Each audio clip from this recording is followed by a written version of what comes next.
Episode number 34. We're back at it, guys. Modern Farmer Podcast. I'm your co-host, Amir Man, with my brother.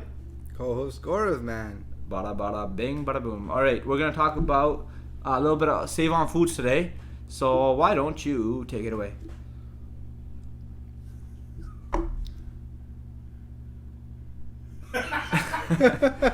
Listen, man, we're in the episode now. You got to be serious. Okay. Save on Foods. What do you want to know?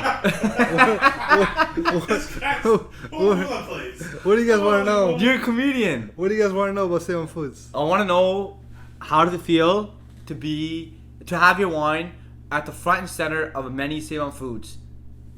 Of many. I'm not sure if it's all us or some many. We have been into 160 liquor stores for the past year and a bit. Ever since then, we increased from like 20 to 40 to 100 to 160, and then we got into Save on Foods. It's a whole new ball game. Like at liquor stores, they'll maybe order 1 case or 2 cases every month. With Save on Foods, we dropped off wine last Friday. That same liquor store ordered the product today. We dropped off Friday. They ordered it again today? Yes, the same product. How many dropped off last Friday? It was 1 case. They ordered another case today. Holy. So it's like one a week. Yeah, I went to, because one of the orders was delayed because their shipping company sucks.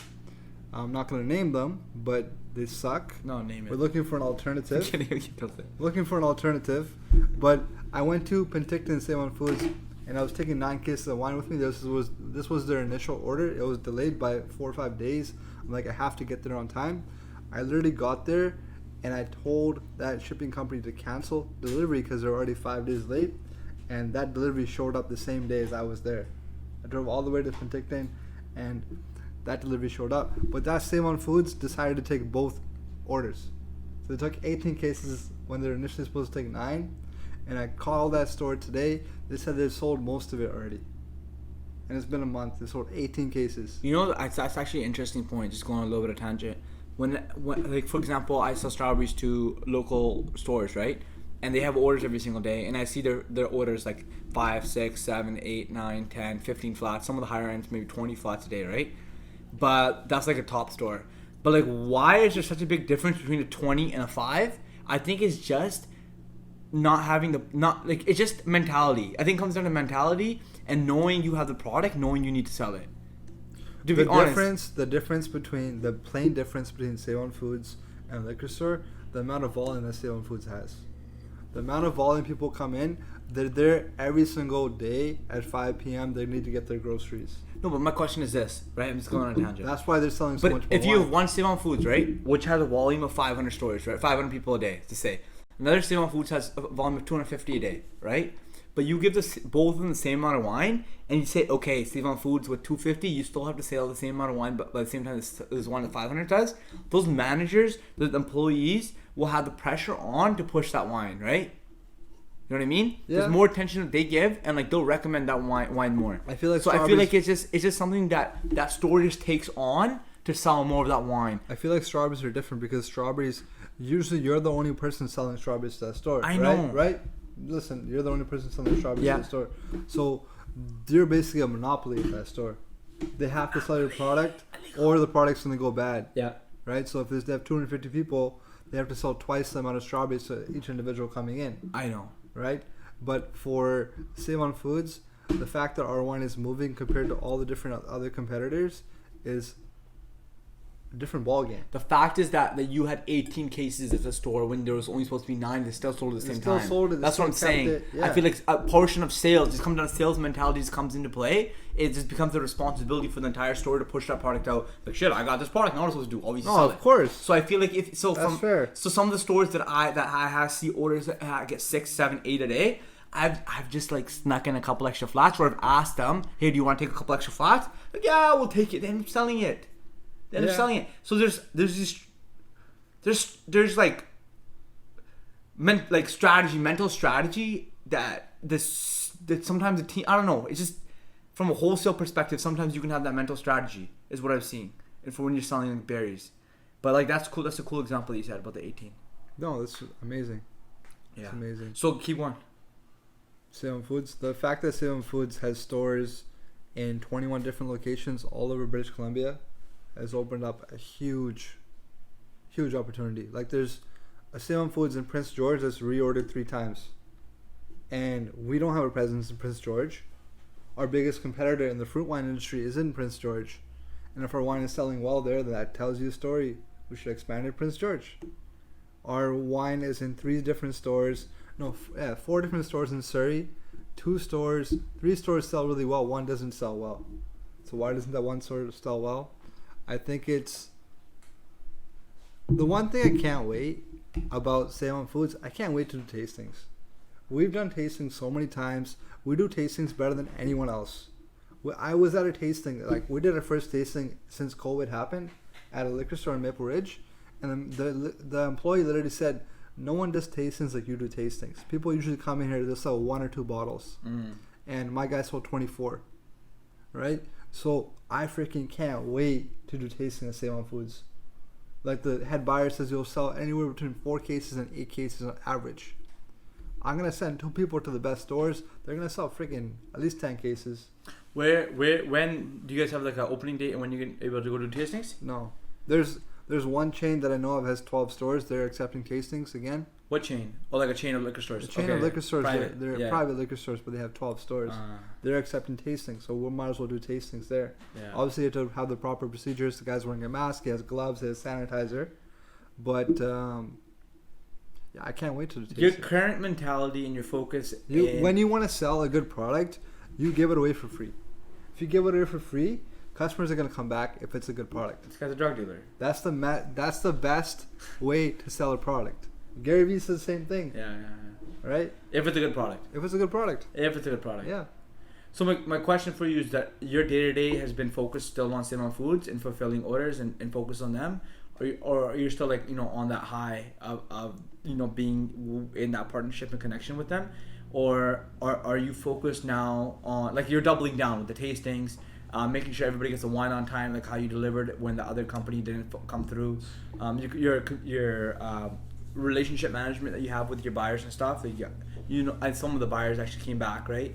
I mean, you want to have them on the podcast. Like you're focusing your efforts on that in your day to day, right? And like you said, you want to make marketing material on it. It's excellent. So is that where your focus is now, or is your focus in getting other customers as well? And has your mentality changed in regards to what a customer looks like to you? For Salem Foods, what I've been doing is building a relationship. We've only been in that store for 1 month, and we had amazing sales. But I don't want the people to forget about us, that we have really good product.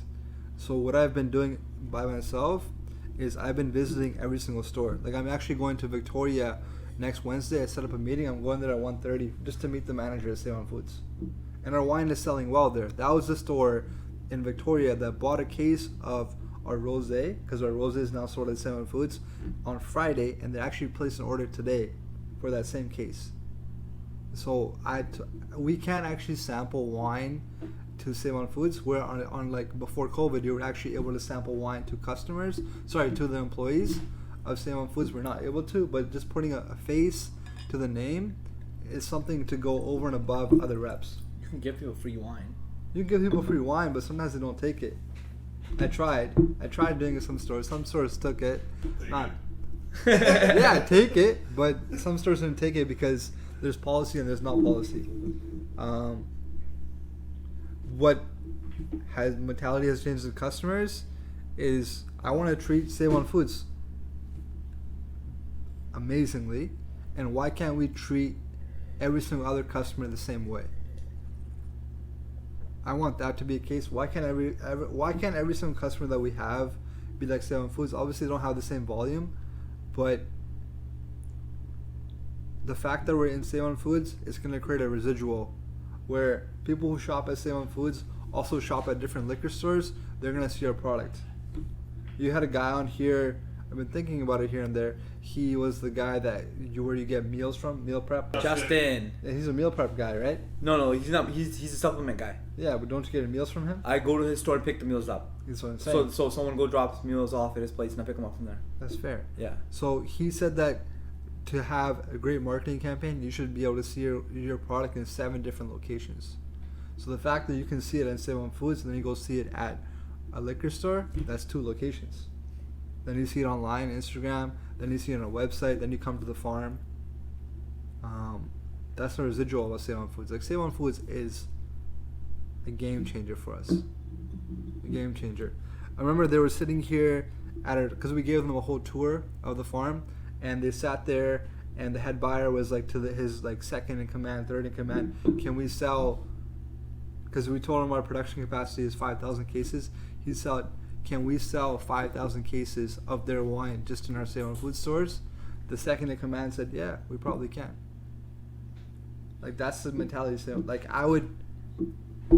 that relationship is the most important relationship that we've ever had in terms of the winery. I think that I should be going to my stores too, that I deliver strawberries to, and just saying, hey, what's up? That's it. You know, I need to do that. And that's a really good point. It's such a simple way for you to make an impact on that management. 100%. Yeah. The thing about that is in some ways, you need to frame the meeting like, I am special. You can't just show up and be like, oh, I'm this guy. You have to be like, I am special. I am here to give you guys a show. Because they meet so many other individuals, and they're just like, oh, this guy's a dime a dozen. So how do you go there? How do you make an actual impression? Because I've been to so many different liquor stores, and they're like, oh, you're just another guy. But no, I'm the actual winemaker. I make the wine. This is my family. This is the best fruit wine in the world. So you have to make that lasting impression when you go to the stores. Not just showing up is not enough, because people show up all the time. Right? Lit. Every day it's lit, yeah. I've been to so many freaking stores.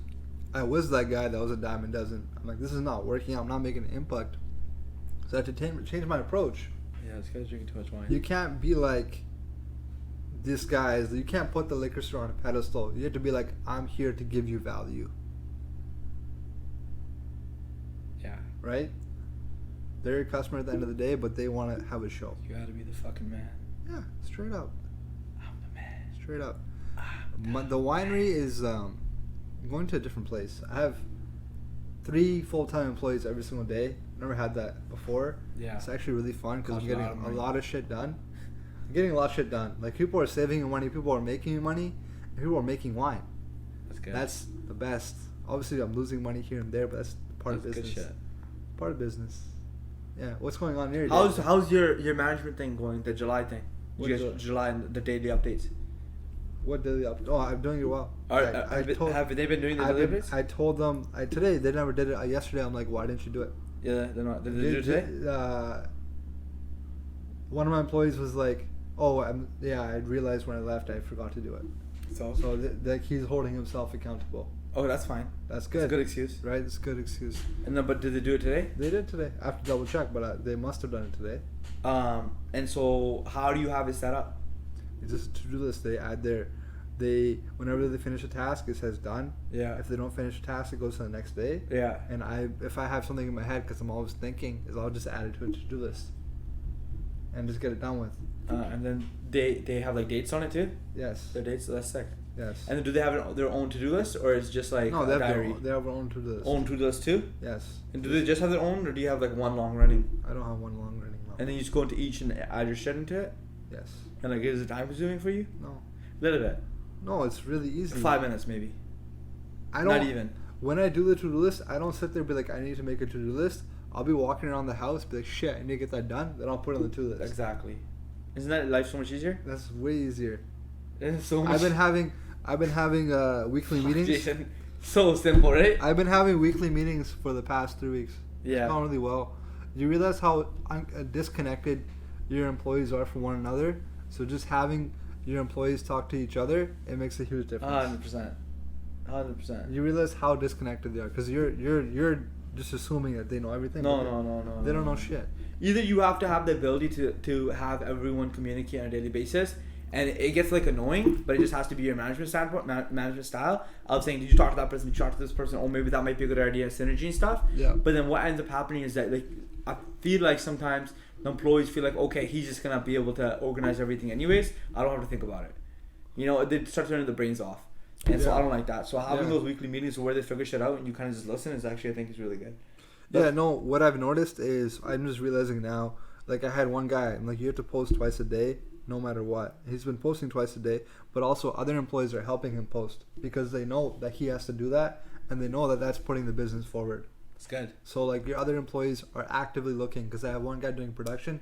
He's actively looking to like, oh, I can take a picture of this and post on. So everyone's working together. Everyone's working together. So that's good. It's creating synergy. Yeah, that's really good. Right. So Haunted coming pretty fast. What's going fast? 39 days till we open. 38 days till we open. 37 days, something like that, till we open. And do I have anything ready? No. Definitely not.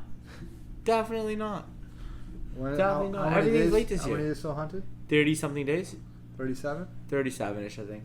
But 37 So you got days. a month and a week. So a media night is the first night that we're actually officially open, which is on the 18th. So we'll have media come out for that.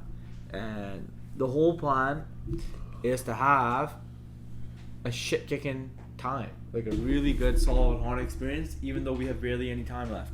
And I think we definitely can, because the team is strong, the planning is going very well, and I feel like everyone's doing a really good job in getting it done, because it's like something to look forward to in a time when a year where everything kind of sucks. You know, everyone really likes haunted, like everyone that works here.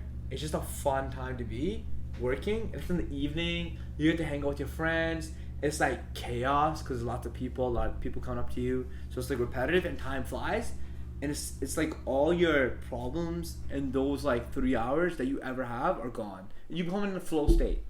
You know, when you're working on like a project for a long time, you get in a flow state or something like that. Just you get really into whatever you're doing, and I think that really has an effect on how everyone's treating the time we have left until Haunted opens, because they're looking forward to opening up for the coming season. So lots of pressure in making sure that we can get everything organized and get it all lined up, because at the end of the day, it's like, yeah, you're doing it for the community, but I think you're also doing it for your own business and for your own friends and family, and like yeah, you know, even though the COVID's happening, you're pushing through and you're doing it.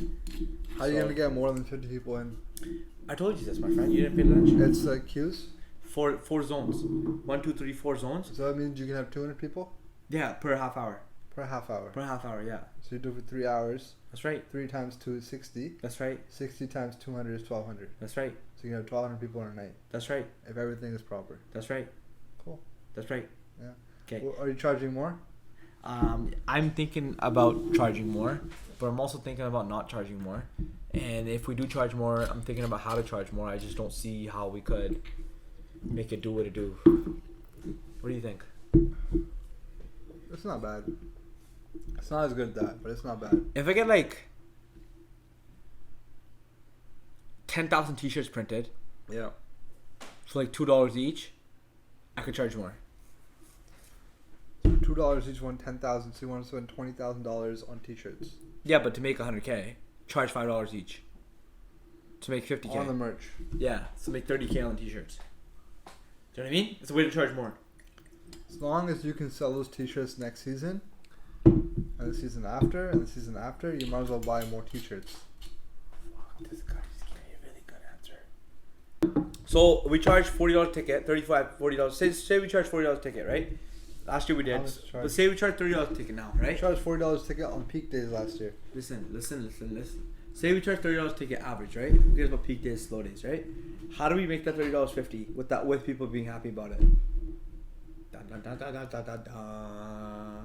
I still like the idea of having some sort of trailer you give them, but I don't know how to sell it.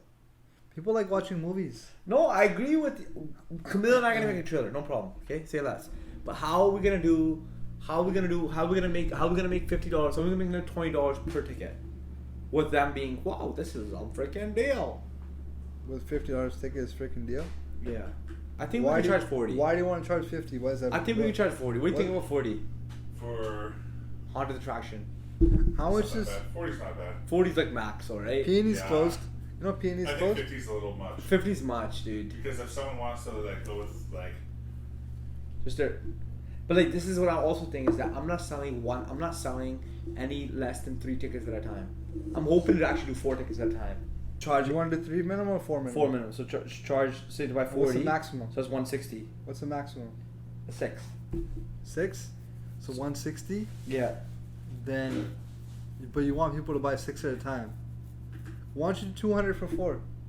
If you get 6 people, get the 2 extra friends, you get to pay 40 each. It's 240. It's not bad. You know? It's $200 between 4 people. It's a good experience.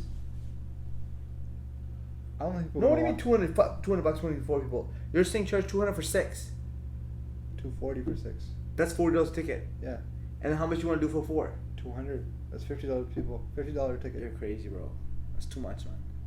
I think that's a little too much. But you're saying that for 2 extra people, you're only paying $20 each. What's your goal? You want to get most bang for a buck, or do you want to get more volume? Most bang for your buck. Volume's out of the question during Corona, dude. So, But no. It's twofold, right? If I have groups of 6s, it's easy. Because I want to do 50 people per 30 minutes. you only have people 6 at a time, though. Yeah, that's fine. Yeah. So that's if we do 6 people in each time slot, in each let go, right? Yeah.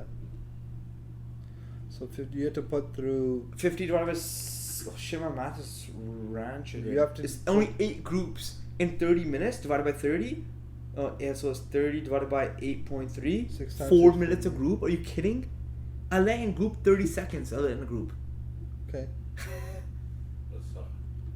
Man, you're gonna sell out. 100%. When you sell out, you wish you charge more. So go how much? You're saying so go 400? 50 is much, but like 200? Dude, 200 is too much. 50 is too much. why don't man. you be like Hey Play, man? What's do, that? do what Dwight did. Not sure what that is. He had a freaking haystack. He had Sounded the opposite. he had a petting zoo where he called it Hay Play, but it's actually Pay Play. I didn't see that. Okay, what did they do? So he pays for hay? No, he just charges for everything. This is a joke. I don't remember the episodes. This is what I was saying that I suck at. Remember You these remember the things after episode, I watched right? them. Yeah. He's like, he's like, I'm the Hay King or some shit. Yeah, he's the hay king. He's a beet farmer. Yeah, I know that. Yeah. Yeah. He's hilarious. And he's a beet or a bee? Beet. Yeah, beet. Beet. Yeah. Beet. It's Dwight Schrute's beet farm, whatever. Schrute Right? Schrute Farms. And then what do you call it? That couple goes and stays there. What's their name? Pam and Jim. Yeah. Yeah. My recall for like movies or television shows. really bad. I could watch a movie right now, and really like bad. next day I won't know how. I don't understand how you do that. I don't know how or why that works in my brain. It's like that's those special. man. folders in my brain don't work like that. You watch a really good movie, you get to watch it again like that. I'm jealous, Dude, man. I swear, you list of movies I watched. Godfather, I don't know how it ends. Let me tell you another one. Which one? Harry Potter, I don't know how, and you only know how one of them ends. Is I know how the one ends where it's what's that dark teacher with the hair that goes like this? Snape gets killed and he gets his tear. So the very last one. Yeah, I know how that one ends. That's the last one. That's the only one I know how it ends. I know, frick, I don't know. Do you know who, Rocky, I know how that ends because it's so like black and white. It's so like Are you a Harry Potter fan? binary. Of course, I've watched You it. know one thing I just realized. My friend told me. You know who's second? Who is second to Harry? Neville Longbottom, because he pulled out the sword. The sword only comes out to the people that are. He actually pulled it out. He pulled out the sword Yeah, from the he hat. I didn't realize that. Oh no, it's Harry Potter now. Harry Potter's epic. Anyways, what are you gonna charge? this battery already died. What are you gonna charge for haunted corn maze? I like your strategy actually. You can't charge too much. Obviously, it's a fine line, but I think people are willing to pay more. No, I'm getting greedy. I can't charge that much. Yeah. I already realized I'm getting like how stock mentality is. I get too greedy. I want to put all my money You down. want to talk about stocks? Do it. You know, you can go into negatives right now. What do you mean? Like, I just put in an order for 10,000 of this stock, and my stock with my account was a negative. I don't do that. You do. I don't. Yeah. You have access to option or margin. I don't have a margin That's account. not margin. But you do. That's under my cash account. No, but it's messed up because you could buy stuff. You could buy more than the cash Have that you tried? actually. Huh? You know why it doesn't work for you? Why? Because you do it out of your TSFA. So what do you do? It Mine doesn't work at TSFA. You do it out of cash? Cash only. Do you have a I cash can't, account? No, I can't be in my cash account. Do you understand? I'll rack that thing up to 100K tomorrow. I can't wait, man. I was trying You're a to do moron, that. dude. You don't understand. Do you trade stocks, Jason? No. Have you ever? It's obsession. It's obsession. It's not obsession. I'm up at 6:30 every day. It's not obsession. We used to be before like what was it in February, March? March. We got in at the perfect time. Gravy and I would wake up every single day at like I still do. 5:50, I 6 still o'clock, do. and I'd sit downstairs, get my cup of coffee, sit downstairs, open up my laptop, open up my dashboard where I could trade all my stocks, do some like research, write stuff down, look at what it's looking at, open up the news article, see if there's any news articles going, and then like 6:15, call Gravy, yo, you up? Yeah, I'm up. All right. Yo, FEL looks like it's up. Yo, KNT, have you seen the buy orders on it? Holy shit, man. We're gonna make some money today. Meg's down. Oh my god, Meg's down. It was like a freaking roller coaster for There's like, all stock tickers. it was nuts, dude. It was nuts. You're crazy. It was nuts. So that's the shit that we used to do. But like now, The dumbest stock is Sona. Dumbest stock. no. On August 6th, it was down to $7. Yeah. Now it's at 10 again. Yeah, I know. It was at 15. So why are you upset about it? The volatility is unreal. Yeah, if it goes down, I'm gonna buy that shit. Yeah. What's his name? P. Clay bought it at 820. It was at 10. How many did you buy? Only like he bought like maybe 3K away. 200 It's an shares. expensive stock for that. You gotta, Yeah, it you wasn't gotta spend expensive at $1.16. Yeah, it's not my problem. Shit. Listen, this is one stock. You know, if you buy a stock at a certain price, if it goes up and you're holding those shares, you've made the difference, right? So I bought a stock at $1.16, a dubious amount, like the tens of thousands, $1.16. Okay. I sold it. He sold it a few times. I sold it a couple of times and I made like couple $1,000. You know, 600, 1,200. I think I made like 550 once, right? I'm happy. You know, I'm out. I was down a bit and I was a kid. I can't be in the stock, so I sold it. I was like, I'm not gonna look at the stock anymore. It's temperament. It's The all next temperament. day, what did it go up to? Was that like $5 or $6? $3. Oh yeah, I was at $3. It was $1.16. He had 10,000 shares. More than That's that. 20K. I had 22,000 shares. You have 22,000 shares. No, they have 2 days after, a couple like that. So that was 40K. I would have made like 80K. Yeah, and the week after that, it went to $7. What is $7? Then listen, my friend. Then it went to $15. Oh, my 22,000 Shares. times 14. What is that? It's freaking like 300K, 400K. It's all about temperament.